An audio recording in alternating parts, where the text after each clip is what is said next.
Media बंधुओं, जैसा कि आप लोगों को ये विदित है कि आज बहुजन समाज पार्टी और समाजवादी पार्टी के दोनों नेशनल प्रेसिडेंट की, मुखिया की ये संयुक्त व खासकर प्रधानमंत्री श्री नरेंद्र मोदी की तथा बीजेपी के राष्ट्रीय अध्यक्ष श्री अमित शाह की, अर्थात इन दोनों गुरु व चेले की नींद उड़ाने वाली अति महत्वपूर्ण एवं ऐतिहासिक प्रेस कॉन्फ्रेंस हो रही है।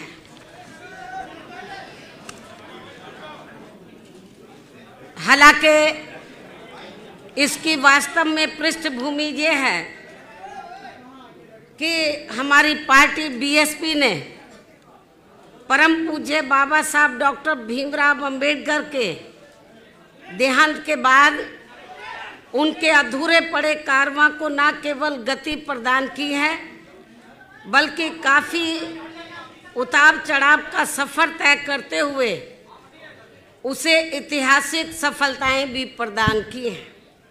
और इतना ही नहीं, बल्कि बीएसपी ने इनके द्वारा यहाँ जातिवादी व्यवस्था के शिकार लोगों को मान सम्मान की जिंदगी बसर करने हेतु राजनीतिक सत्ता की मास्टर चाबी प्राप्त करने की दी गई उसी अमरवाणी व मिशनरी लक्ष्य को सही मायने में जमीनी हकीकत में बदलने के क्रम में ही यहाँ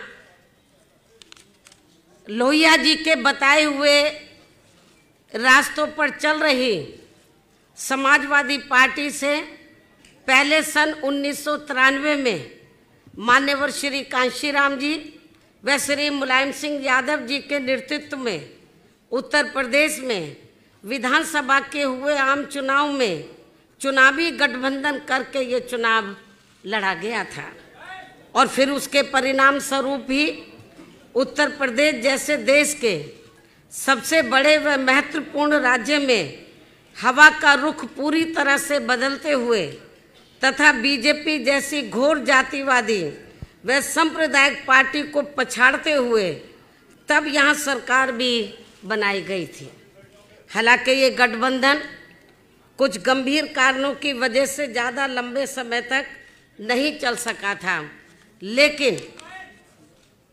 लेकिन अब देश व जनहित को उन कारणों में से खासकर 2 जून 1995 के घटित हुए लखनऊ गेस्ट हाउस कांड से भी ऊपर रखते हुए, यानी कि देश व जनहित को इस कांड से भी ऊपर रखते हुए एक बार फिर हमने यहाँ देश में लगभग उसी प्रकार की दूषित राजनीतिक व सांप्रदायिकता के माहौल के मद्देनजर रखते हुए आपस में चुनावी समझौता करने का फैसला लिया है। और ये भी सर्वविदित है कि जैसे उस समय सन 1990 के आसपास बीजेपी की घोर जातिवादी, संकीर्ण, सांप्रदायिक व अयोध्या मामले को लेकर धार्मिक उन्माद एवं हिंसा आदि के जहरीले माहौल के काले साए के कारण आम जनजीवन जिस प्रकार से प्रभावित था, तो उससे देश की आम जनता बुरी तरह से त्रस्त व त्राही कर रही थी। तो ठीक उसी प्रकार से आज भी उत्तर प्रदेश सहित पूरे देश की लगभग 125 करोड़ आम जनता बीजेपी की केंद्र व राज्य सरकारों की खासकर घोर चुनावी वायदा खिलाफी करने के साथ साथ इनकी गरीब, मजदूर, किसान, बेरोजगार व व्यापारी आदि विरोधी नीतियों तथा इनके अहंकारी एवं तानाशाही वाले रवैये से अत्यंत ही परेशान व दुखी हैं। तो ऐसे हालातों में एक बार फिर से बीएसपी व सपा ने व्यापक जनहित व देश हित को ध्यान में रखकर खासकर उत्तर प्रदेश में एकजुट होने की काफ़ी ज़रूरत महसूस की है। और इस संबंध में सर्व समाज की आम जन भावनाओं का पूरा कदर करते हुए तथा इनको पूरा आदर सम्मान देते हुए देश में लोकसभा के शीघ्र ही होने वाले आम चुनाव में पूरे जन संतोष वाला चुनावी गठबंधन करके ये चुनाव लड़ने का फैसला किया है और जिसकी आज ही घोषणा भी कर दी जाएगी, जो निश्चित तौर पर ये इस नए वर्ष सन 2019 में एक प्रकार से नए राजनीतिक क्रांति का संदेश ही माना जाएगा तथा जो देश के संविधान को उसके सही व असली जनहितैषी एवं कल्याणकारी मार्ग पर चलने का रास्ता ही मुकर्रर करेगा। और ऐसे में अब बीएसपी व सपा के बने इस गठबंधन से समाज व देश को बहुत उम्मीदें भी जग गई हैं, क्योंकि यह चुनाव जीतने के लिए केवल दो पार्टियों का ही एकजुट होना मात्र नहीं है, बल्कि ये समाज के अधिकांश आबादी का प्रतिनिधित्व करने वाले सर्व समाज के खासकर गरीबों, मजदूरों, किसानों, छोटे व मझोले व्यापारियों, युवाओं, बेरोजगारों, महिलाओं व अन्य मेहनत का आम जनता के साथ साथ दलितों, शोषितों, पिछड़ों, मुस्लिम व अन्य धार्मिक अल्पसंख्यकों के हितों की रक्षा एवं इनका प्रतिनिधित्व करने वाली एक शक्ति भी है, जो आगे चलकर देश के बेहतर कल को बनाने वाली सामाजिक परिवर्तन एवं आर्थिक मुक्ति के मिशनरी लक्ष्य की प्राप्ति का एक खास सामाजिक एवं आर्थिक क्रांति का आंदोलन भी बन सकता है।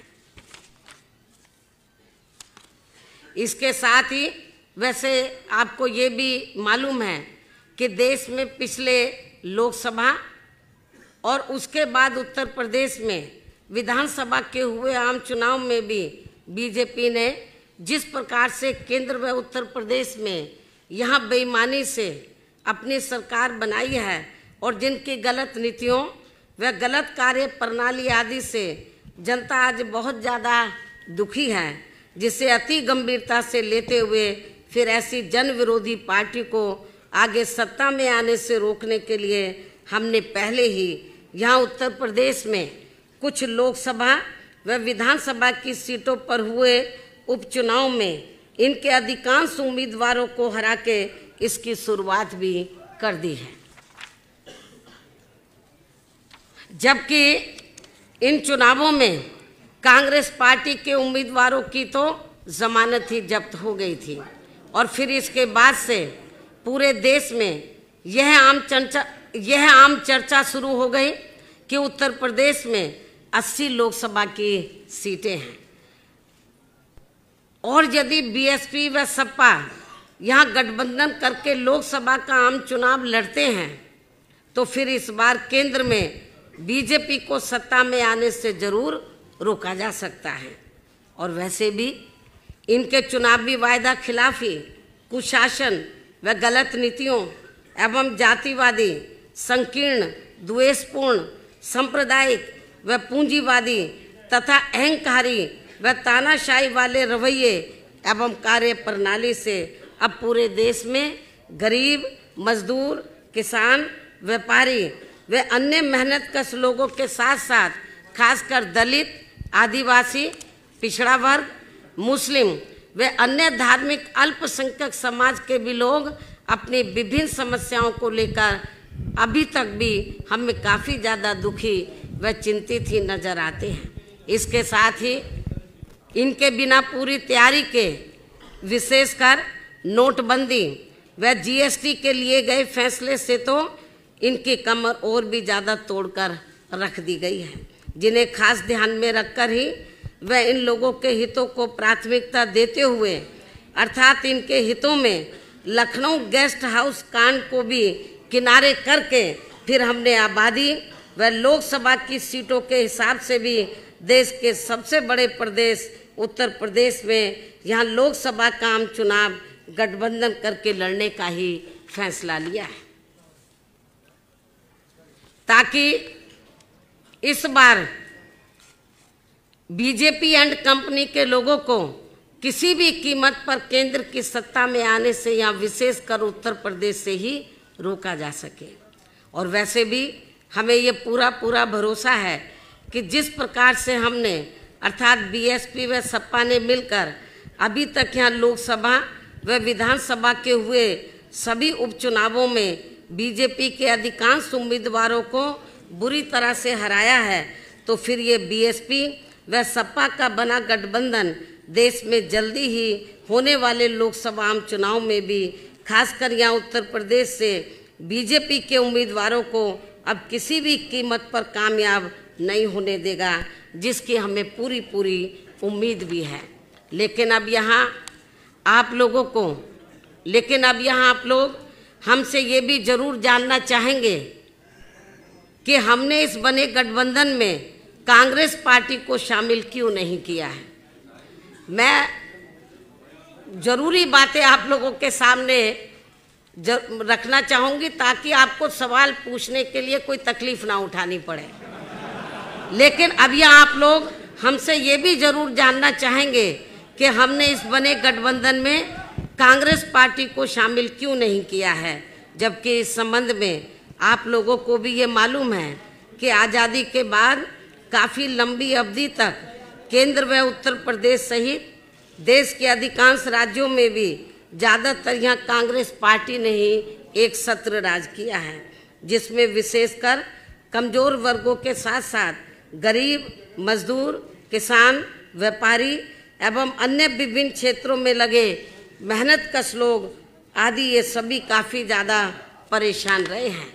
और इनके शासनकाल में देश में गरीबी, बेरोजगारी व भ्रष्टाचार आदि भी काफ़ी ज़्यादा बढ़ा है, जिसकी वजह से ही फिर यहाँ बीएसपी व सपा सहित अनेकों और भी राजनीतिक पार्टियों का गठन हुआ, ताकि इन लोगों को इस पार्टी के कुशासन व मनमानी वाले राज से कुछ हद तक मुक्ति मिल सके।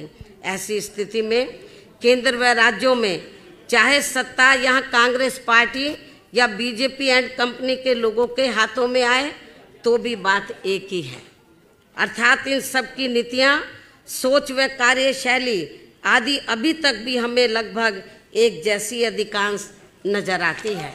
जैसे देश में रक्षा सौदों की खरीद फरोख्त के मामलों में इन दोनों ही पार्टियों की सरकारों में जबरदस्त घोटाले हुए हैं, ये बात भी किसी से छिपी हुई नहीं है, जिसकी खास वजह से ही पहले कांग्रेस पार्टी को बोफोर्स मामले में अपनी केंद्र की सरकार गंवानी पड़ी थी, और अब देश में जल्दी ही लोकसभा के होने वाले आम चुनाव में बीजेपी को भी खासकर राफेल मामले में हुए घोटाले को लेकर अपनी केंद्र की सरकार जरूर गंवानी पड़ेगी। ऐसी देश में काफ़ी आम चर्चा भी है। इसी प्रकार वर्तमान केंद्र की भाजपा सरकार का राज विशेषकर अपने विरोधियों को कमज़ोर करने के लिए उनके उत्पीड़न करने के मामले में हमें पूर्व में कांग्रेस पार्टी के रहे राज में सन 1975 में लगी इमरजेंसी से भी अब कोई कम नज़र नहीं आता है।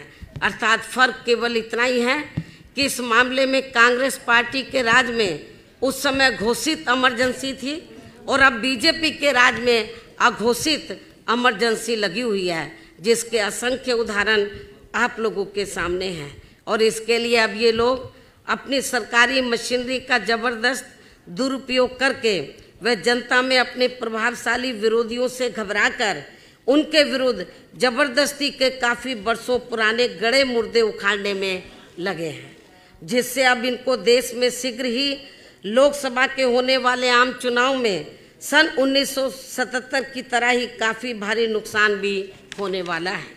इसके साथ ही गठबंधन को लेकर कांग्रेस पार्टी के बारे में यह बात भी सर्वविदित है कि बीएसपी व सपा को कांग्रेस पार्टी के साथ चुनावी गठबंधन करने से कोई खास लाभ मिलने वाला नहीं है, क्योंकि इस मामले में हमारा अभी तक का अनुभव ये रहा है कि इनके साथ गठबंधन करके चुनाव लड़ने से हमें छोड़ी गई सीटों पर इस पार्टी का अपना अधिकांश वोट ट्रांसफ़र नहीं होता है और वह ज़्यादातर बीजेपी व अन्य जातिवादी पार्टियों को ही चला जाता है, या फिर जानबूझकर एक सोची समझी रणनीति के तहत उसे अंदर अंदर ट्रांसफ़र भी कर दिया जाता है।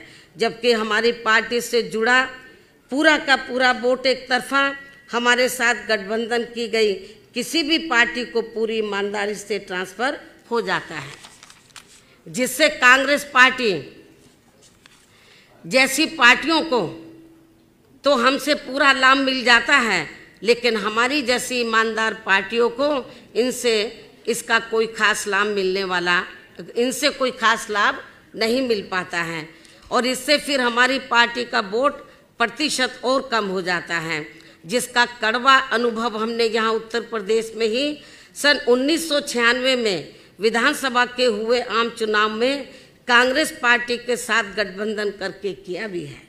और शायद लगभग यही कड़वा अनुभव यहाँ पिछले विधानसभा के हुए आम चुनाव में समाजवादी पार्टी ने भी कांग्रेस पार्टी के साथ गठबंधन करके किया है। ऐसी स्थिति में फिर हमने अपनी पार्टी व मूवमेंट के हित में देश में जल्दी ही लोकसभा के होने वाले आम चुनाव में खासकर यहाँ उत्तर प्रदेश में बीएसपी व सपा के बने गठबंधन में कांग्रेस पार्टी को शामिल नहीं किया है। हालांकि अब हमारी पार्टी ने पूरे देश में ये फैसला लिया है कि हमारी पार्टी अब आगे कांग्रेस पार्टी की तरह ऐसी अन्य और किसी भी पार्टी के साथ गठबंधन करके कोई चुनाव नहीं लड़ेगी, जिससे हमारी पार्टी को खुद ही राजनीतिक नुकसान पहुंच जाए, यानी कि उसका वोट हमें ट्रांसफर ना हो सके। लेकिन इस मामले में अभी तक अच्छी बात ये रही है कि उत्तर प्रदेश में बीएसपी व सपा का पूर्व में विधानसभा चुनाव के लिए हुआ गठबंधन का पिछला रहा अनुभव दोनों ही पार्टियों के लिए काफ़ी कारगर साबित हुआ है। अर्थात दोनों ही पार्टियों का वोट एक दूसरे के उम्मीदवारों को पूरी ईमानदारी से ट्रांसफ़र हुआ है, जिसकी वजह से अब हमें यहाँ लोकसभा के होने वाले आम चुनाव में बीएसपी व सपा का गठबंधन करके ये चुनाव लड़ने में कोई भी परहेज नहीं है। और अब हमें पूरा भरोसा है कि यहाँ बीएसपी व सपा का बना ये गठबंधन इस बार केंद्र में बीजेपी को किसी भी कीमत पर सत्ता में आसीन नहीं होने देगा, और इनको इस बार हर हालत में यहाँ उत्तर प्रदेश से ही रोक देगा, बशर्ते यदि इस पार्टी ने पूर्व की तरह यहाँ वोटिंग मशीनों में कोई गड़बड़ी नहीं की, तथा ना ही इन्होंने खासकर राम मंदिर निर्माण के नाम पर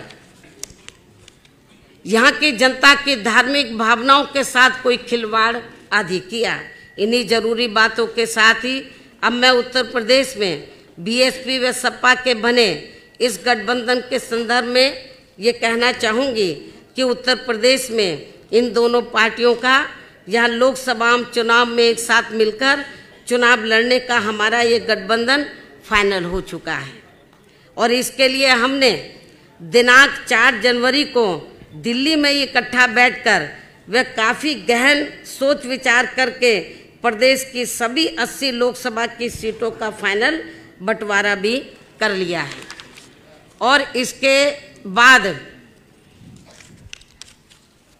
हमें ऐसा भी लगता है कि इसकी भनक पड़ते ही उसी दिन फिर बीजेपी ने घबराकर अपनी पूर्व की गई तैयारी के मुताबिक हमारे बने इस गठबंधन को कमज़ोर करने व तोड़ने के लिए एक सोची समझी रणनीति व साजिश के तहत सपा के अध्यक्ष श्री अखिलेश यादव का नाम जानबूझकर खनन मामले से जोड़कर व इनकी छवि को धूमिल करने के लिए मीडिया आदि में बड़े पैमाने पर उछाल दिया, जिसकी हमारी पार्टी कड़े शब्दों में निंदा करती है। और ऐसे में हमारी पार्टी पूरे तौर से हर स्तर पर इनके साथ खड़ी है, जबकि इस पार्टी को अर्थात बीजेपी को ये मालूम होना चाहिए कि इनकी इस घिनौनी हरकत से अब बीएसपी व सपा के बने इस गठबंधन को और भी ज़्यादा मजबूती मिल जाएगी। और अब इससे इनका श्री शिवपाल यादव पर पानी की तरह बहाया गया पैसा भी जरूर ही बेकार चला जाएगा। और अब मैं आप लोगों को ये बताना चाहती हूँ कि इस बने गठबंधन में किस पार्टी के पास कितनी सीटें रहेंगी, तो ये सब भी दिनांक 4 जनवरी को दिल्ली में ही फाइनल कर लिया गया है। जिसकी संक्षेप में जानकारी इस प्रकार से है। उत्तर प्रदेश में कुल 80 लोकसभा की सीटें हैं, जिसमें से बीएसपी 38 लोकसभा की सीटों पर और एसपी 38 लोकसभा की सीटों पर मिलकर ये चुनाव लड़ेगी। और 2 लोकसभा की सीटें हमने अभी 1-2 और पार्टियों के लिए छोड़ दी है। इनके अलावा 2 और शेष बची सीटें अर्थात अमेठी व रायबरेली, ये दोनों लोकसभा की सीटें हमने कांग्रेस पार्टी के साथ बिना कोई गठबंधन किए हुए ही इस पार्टी के लिए छोड़ दिए हैं, ताकि बीजेपी के लोग इन दोनों सीटों पर कांग्रेस पार्टी की संरक्षक व इनके अध्यक्ष को भी यही उलझाकर ना रख सके। इसके साथ साथ बंटवारे में कौन कौन सी सीटें बीएसपी व सपा आदि के पास रहेंगी, तो इसका भी लगभग तय ही हो चुका है, जिसकी सीटवार पूरी जानकारी आपको बहुत जल्दी ही प्रेस नोट के जरिए दे दी जाएगी। और अब मैं अंत में बीएसपी व सपा के सभी छोटे बड़े पदाधिकारियों, नेताओं व कार्यकर्ताओं से मीडिया के माध्यम से ये भी पुरजोर अपील करती हूँ कि वे इस चुनाव में पर्दे के पीछे से बीजेपी द्वारा चलाई जा रही श्री शिवपाल यादव की पार्टी को तथा कुछ अन्य और स्वार्थी किस्म के लोगों को भी मैनेज करके व उन्हें आगे करके खासकर यहाँ दलितों, पिछड़ों व मुस्लिम समाज आदि के नाम पर बनवाई गई पार्टियों एवं इनके संगठनों के द्वारा भी षड्यंत्र के तहत खड़े किए गए उम्मीदवारों को अपने यार दोस्त, जाति बिरादरी व रिश्ते नातों आदि के चक्कर में पड़कर इन्हें देकर खराब नहीं करेंगे तथा अपने बने इस पवित्र व सामाजिक भाईचारे पर आधारित इस गठबंधन को कतई भी नुकसान नहीं पहुंचाएंगे। अर्थात इन दोनों पार्टियों के सर्व समाज से जुड़े लोगों को देश व जनहित में इन स्वार्थी व बिकी हुई पार्टियों के चक्कर में न पड़कर इन्हें केवल अपने गठबंधन द्वारा खड़े किए गए उम्मीदवारों को ही कामयाब बनाने का हर संभव पूरा प्रयास करना चाहिए।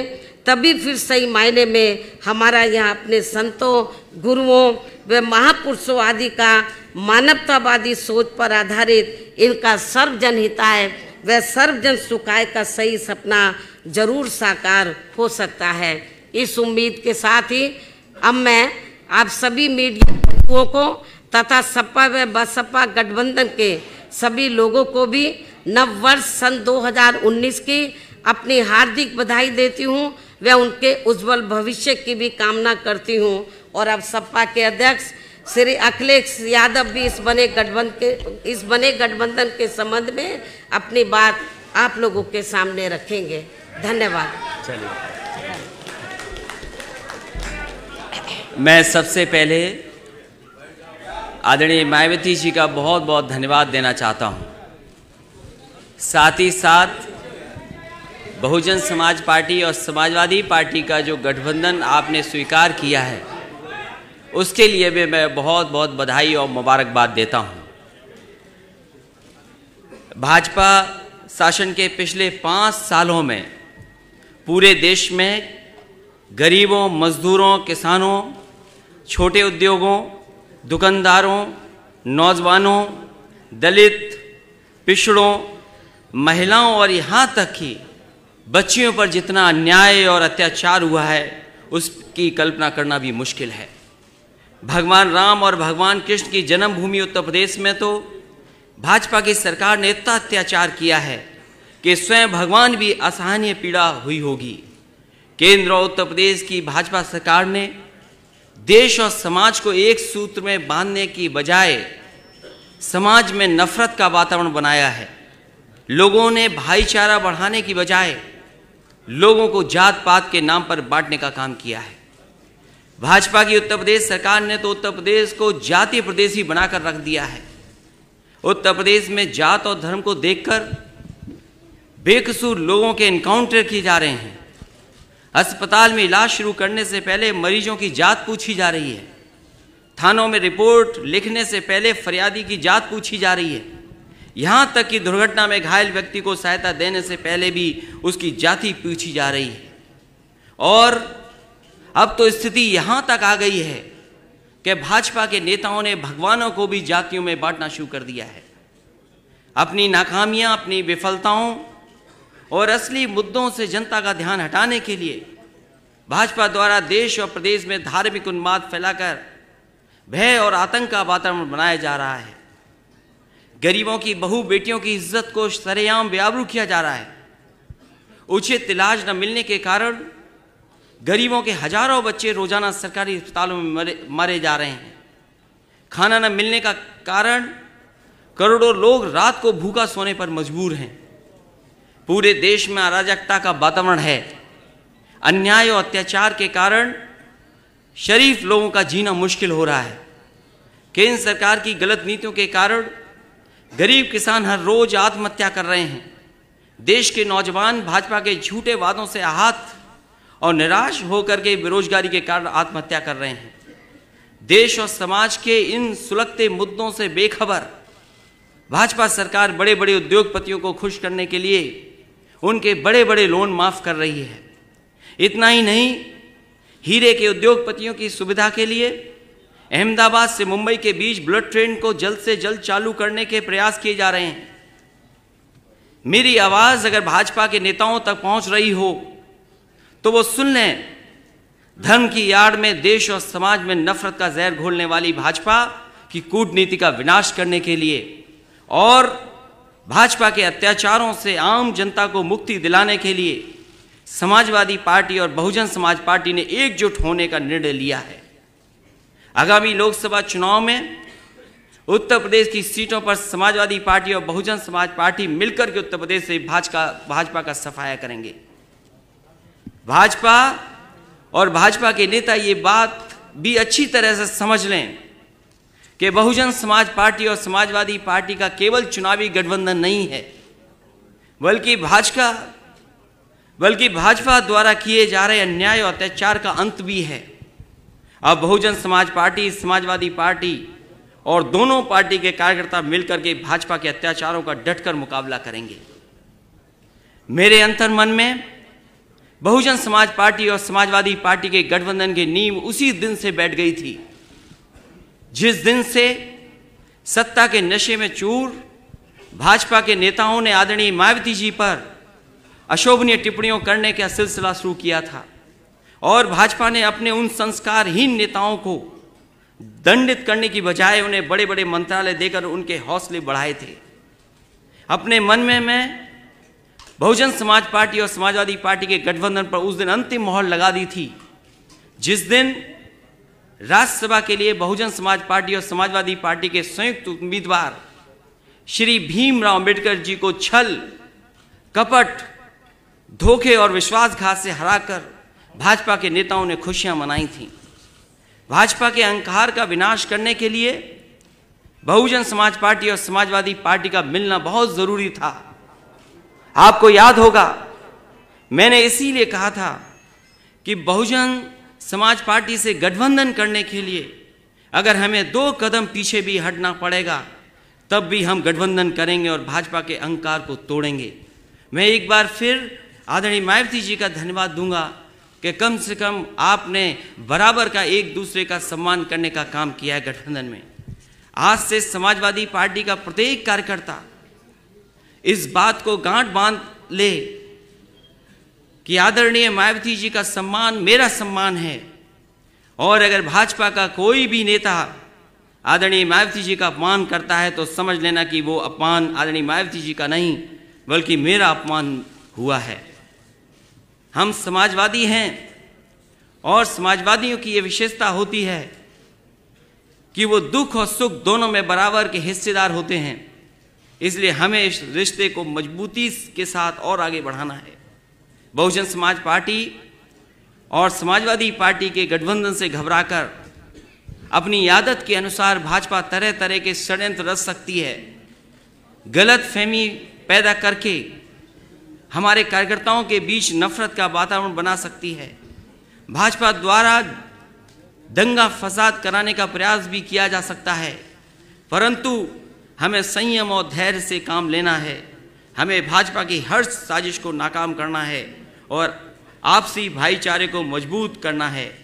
मैं आदरणीय मायावती जी का द्वारा देश हित में लिए गए उनके ऐतिहासिक निर्णय का एक बार फिर स्वागत करता हूं और मैं विश्वास दिलाता हूं कि अब भाजपा के अत्याचारी शासन का विनाश निश्चित है। मैं इस बात का भी विश्वास दिलाता हूं कि समय के साथ समाजवादी पार्टी और बहुजन समाज पार्टी के संबंध और भी अधिक मजबूत होंगे। इन्हीं शब्दों के साथ मैं एक बार फिर आप सभी पत्रकार साथियों का स्वागत करता हूं और बधाई देता हूं। इस गठबंधन के लिए आदरणीय मायावती जी का एक बार फिर बधाई और बहुत बहुत धन्यवाद।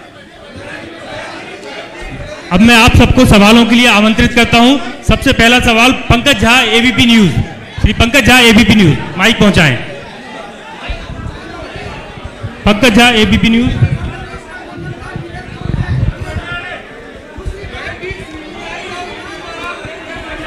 माइक पहुंचाएं।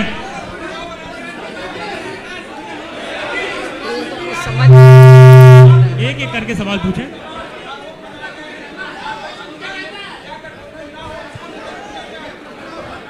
क्या बोले कुछ समझ नहीं आया। माइक देना पड़ेगा, माइक।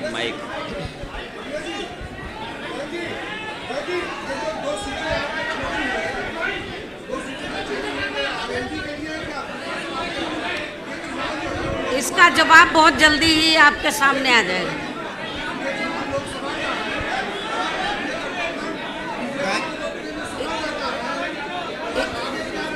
बहन जी, इसके बारे में आप लोगों को जल्दी ही बता दिया जाएगा।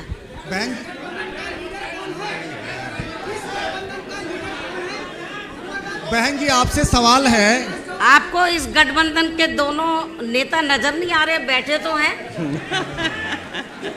बहन जी ये सवाल आपसे है।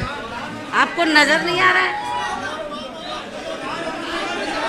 बहन जी एक बात बताइए कि जो लोकसभा चुनाव में, अभी तो चुनाव हुआ नहीं है, जब चुनाव हो जाएगा, रिजल्ट आ जाएगा, इसका जवाब दे दिया जाएगा। बहन जी आपसे सवाल है। बहन जी आप पूछिए, आप प्लीज, आपसे रिक्वेस्ट, आप पूछिए ना। लोकसभा चुनाव में गठबंधन हो गया, आप क्या लोकसभा चुनाव लड़ेंगी और किस सीट से लड़ेंगी? आप चुनाव लड़ेंगी तो किस सीट से लड़ेंगी? आप पूछिए, इधर माइक दे दीजिए। इसके बारे में भी आप लोगों को जानकारी मिल जाएगी समय आने पर। अगर कोई प्रश्न और नहीं है तो फिर हम लोग रिक्वेस्ट करेंगे कि मायावती जी प्रेस कॉन्फ्रेंस को। मैं प्रांशु नेटवर्क 18 से प्रांशु मिश्रा। भूपेन जी अगला सवाल आप पूछेंगे। भूपेन चौबे, CNN। ये एक नेशनल अलायंस है आप लोगों का, क्या ये 19 के आगे भी चलेगा? इसकी लॉन्ग टर्म चलेगा क्या? और दूसरा ये कि क्या आप प्राइम मिनिस्टर का फेस है? ये सपा और बसपा का जो गठबंधन है तो ये स्थायी है, लंबा चलेगा, आगे भी चलेगा। और लोकसभा आम चुनाव के बाद उत्तर प्रदेश में जब विधानसभा के आम चुनाव होंगे उसमें भी चलेगा, लंबा चलेगा, आगे चलेगा, स्थायी चलेगा। आपको परेशान होने की जरूरत है। नेताजी अखिलेश जी, ये जो आपका व्यू है, अखिलेश जी इधर कांग्रेस पार्टी, इधर कांग्रेस पार्टी, क्या आपका जो बहन जी ने कहा कि कांग्रेस पार्टी और भारतीय जनता पार्टी दोनों भ्रष्ट है, क्या आपकी भी यही राय है? आप तो अलायंस में, मैं समझता हूँ वो जानकारी आपको मिल गई होगी। जब आदरणीय मायावती जी ने अपनी बात रखी है उसमें पूरी जानकारी आपको मिल गई है। बहन जी आपसे सवाल है। बहन जी इधर आपसे सवाल है कि जिस तरह खनन घोटाले में लेकर अखिलेश यादव का नाम उछाला गया, आपके व आपके परिवार के खिलाफ भी CBI, ED इस तरह की धमकियां दी गई, तो क्या दबाव बनाया गया कि गठबंधन ना हो पाए भारतीय जनता पार्टी द्वारा? बात के बारे में हमने एक बार नहीं अनेकों बार ये कहा है कि जब से केंद्र में बीजेपी पावर में आई है तो उन्होंने अपनी विरोधी पार्टियों के खिलाफ सरकारी मशीनरी का दुरुपयोग किया है, बड़े पैमाने पर दुरुपयोग किया है और इसकी सजा इनको अब जरूर मिलेगी। ये उत्तर प्रदेश का 80 लोकसभाओं का गठबंधन की बातचीत क्या कार्यक्रम था? हेलो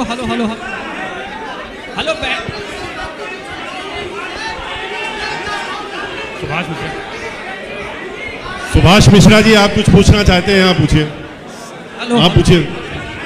सुभाष मिश्रा जी, सुभाष मिश्रा जी, आप पूछिए। Hello hello hello. बहन जी। हेलो हेलो, मेरा अखिलेश जी आपसे प्रश्न है कि कल रात भी आपने एक इंटरव्यू में मायावती जी की बहुत तारीफ की थी। Hello hello. हाँ जी, आवाज़ आ रही है अब? आ रही है आवाज़। मेरा आपसे प्रश्न है कि कल एक इंटरव्यू में आपने मायावती जी की बहुत तारीफ की थी और आज भी आपने कहा कि आपसे ज़्यादा अनुभवी है, 4 बार की मुख्यमंत्री हो चुकी हैं। क्या उस कोई स्थिति बनेगी कि मायावती जी को आप प्रधानमंत्री के रूप में सपोर्ट करेंगे? आपको पता है कि मैं किसको सपोर्ट करूंगा और मैंने पहले भी कहा और आज फिर कहता हूं कि उत्तर प्रदेश ने हमेशा प्रधानमंत्री दिया है और हमें खुशी होगी कि उत्तर प्रदेश से फिर एक प्रधानमंत्री बने। अखिलेश जी, आप पूछिए। अखिलेश जी, आरएलडी, अखिलेश जी, प्रधानमंत्री पे आप पूछ चुके हैं कि और प्रश्न करने दीजिए। अब आप। मैं पवन सिंह सेंगर सहारा समय से मैं ये जानना चाह रहा हूँ कि चौधरी अजीत सिंह ने कहा है कि 5 सीटों का वो गठबंधन से मांगने का काम कर रहे हैं। वो आपको जानकारी मिल जाएगी समय आने पर, उस की जानकारी आपको मिल जाएगी। 4 सीट ही छोड़े हैं। नहीं, आपको सीटों की जानकारी दे दी जाएगी। मैं समझता हूं आपके सारे प्रश्नों के उत्तर मिल गए हैं। आप लोगों के पास कोई प्रश्न नहीं बचा है, इसलिए आपको धन्यवाद देते हुए